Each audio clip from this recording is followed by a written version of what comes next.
Welcome to Guns, Guns, Gear, and Guns with Gary Gunderson. I am Gary Gunderson. So, over a year ago, I did a part 1 video on making a gun room, and I finally have an update to show. The centerpiece of the room, a rifle rack. This is my own design, not that someone else out there couldn't have something similar, but I never saw anything when I was doing research and looking around. I think it turned out pretty well, though I would make a few changes if I were to start it over. As to my thought process, I had several goals. Get the rifles off the ground. This is in a basement, and though there is no evidence of prior flooding, I thought it would be a good idea to get them at least a little bit off the floor just in case. I have seen some people make similar rooms where they are kept upright and organized, but sitting on the floor, and I wanted to avoid that. Be relatively simple and clean. I know for many people out there this sort of project is nothing, but I haven't done a lot of woodworking, so I wanted to keep it relatively simple and have a relatively clean look. I'm certain more experienced viewers may be able to point out several things I could have done differently, and please do so in the comments, as it may help others make even better displays and have more storage options, or even help me out down the road if I need to make an addition. Be nearly universal. I wanted to be able to swap in and out or move around just about any rifle in my collection, which I mostly succeeded at, but more on that later. And finally, I wanted to maximize space to fit more rifles. This is probably the best aspect of what I did here, but I definitely could squeeze in a few more if I started over. But let's get into why I decided to make it this way. The vast majority of rifle cabinets or rifle racks are set up with vertical rifles, with the top of the receiver facing the back or the wall. This is probably primarily because it works with the natural balance point of the rifle, to the point where if you place it with the receiver facing out and nothing obstructing it, it can swing around to that direction relatively easily. Then there are some kind of setup diagonally, which still factors in that balance, but I still think it wouldn't really work spacing-wise. The least used is having the top of the receiver facing outwards towards you, which is nice to show crests and markings, but also works against the balance without having something physically hold it in place at the top end or having the butt of the rifle further out from the wall. The problem with all of these is that I have a lot of bolt actions with straight bolts, some of which are rather long, and in my stack-on safes that I was using, you'd have to space them out, or the bolt would be a little bit behind a rifle and you'd have to lean rifles forward to get that particular rifle out, which was annoying. So I decided to combine two of the variations into a step system. The bottom step, being further away from the wall, lets the natural balance point work out with having the receiver facing out, and the upper step has the receivers facing the wall. By doing this, I can still use the space needed to allow for any straight bolts sticking out by filling that space with a rifle on the opposite step. There's also still allows room to maneuver and get the back rifle out. I measured all of my rifles to determine the maximum width at the butt, as well as widths near the forend and the length of bolts sticking out from the body to get as much universality as possible. I took the measurements and then added on a little bit extra on them from the widest point to account for unknown future purchases. Initially, I imagined making the steps to exacting specifications and had some angles kind of planned out, but I ended up determining that by using readily available 2x8s, I could build the entire base, and I used some 2x4s for part of the dividing pieces.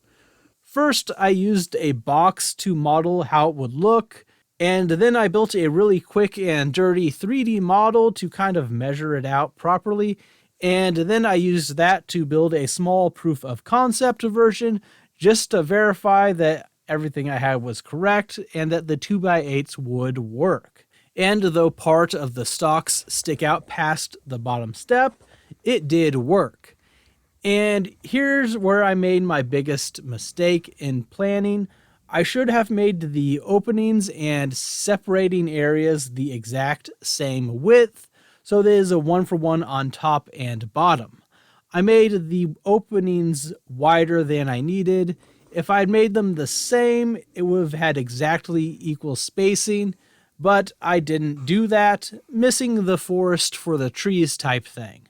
This will come into play on the top end that I built later. I have to say, being a novice at this, finding any even decent wood took some sorting at Home Depot.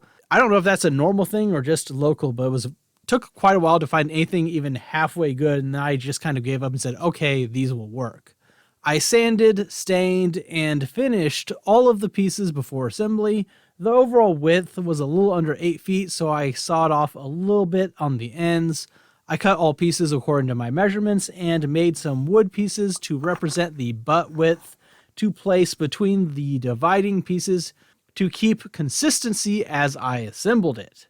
I screwed in from the back on the bottom step and the front for the top steps. The top step is not flush with the top vertical piece purposefully, so there's a small lip there to help kind of control and make sure to tilt them back. I screwed in the separating pieces from below or the back to keep them in place and minimize the number of exposed screws. I made some feet for it to give it support because the weakness there would be the screws going into the top step from the vertical. And so I put them in place, but I didn't bother screwing them in as there's not enough play in any direction to topple them over or dislodge them. With the bottom all assembled, there's a little too much play with most of the rifles in the openings, but not to the point where I thought I would scrap it and start over.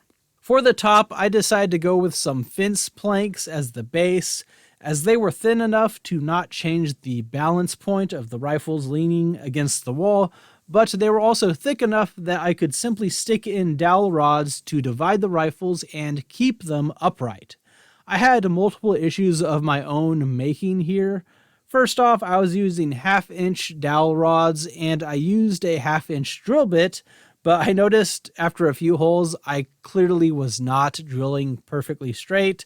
It looked a little bit like a porcupine, so I bought a drill block which held it steady for drilling.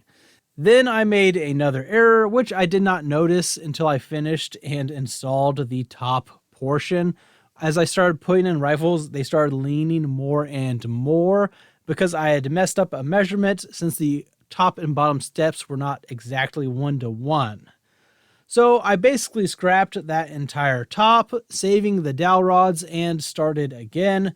This time I made a template with all the exact locations on the top and bottom steps drawn out to be certain the dowel rods were placed correctly.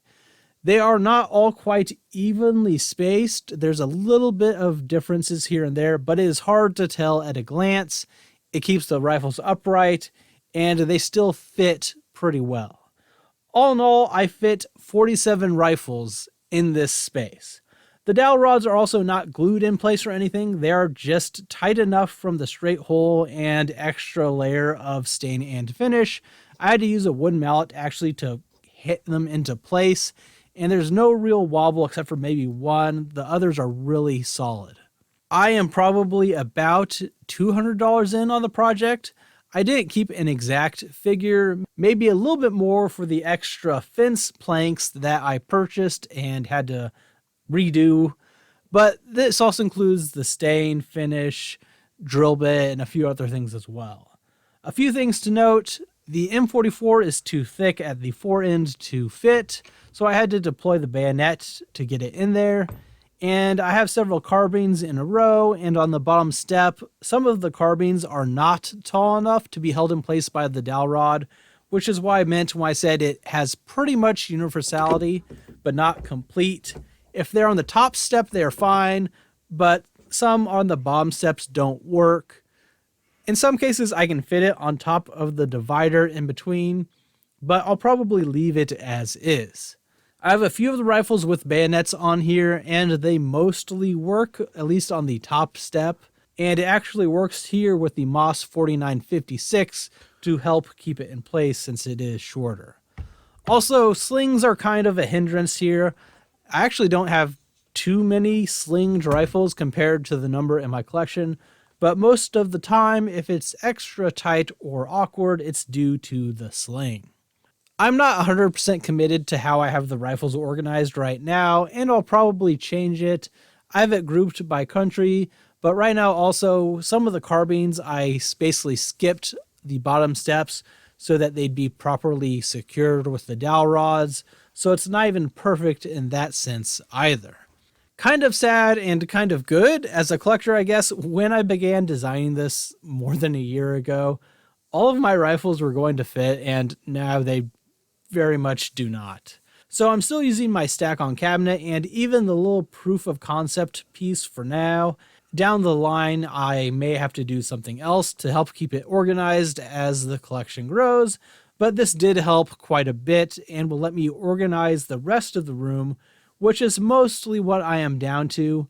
I also need to figure out a permanent pistol setup, but I might just buy some simple pistol racks online and stick on top of the stack-ons since I'm keeping them anyways at this point, unless I find or think of another method for display. Anyways, that's all I have for now. If I make any major changes, I may do another part to wrap it up, but a lot of it will just be organizing it a bit more. Let me know what you think of this design in the comments. I'm curious to know if you think it's good, bad, or something in between. If you have any ideas on how to improve upon it, please feel free to leave that in the comments as well. If you have made it to the end of the video, consider supporting me on Patreon, joining the Discord channel, or if not that, subscribing to the channel, liking the video, and sharing it with others. Thanks for watching.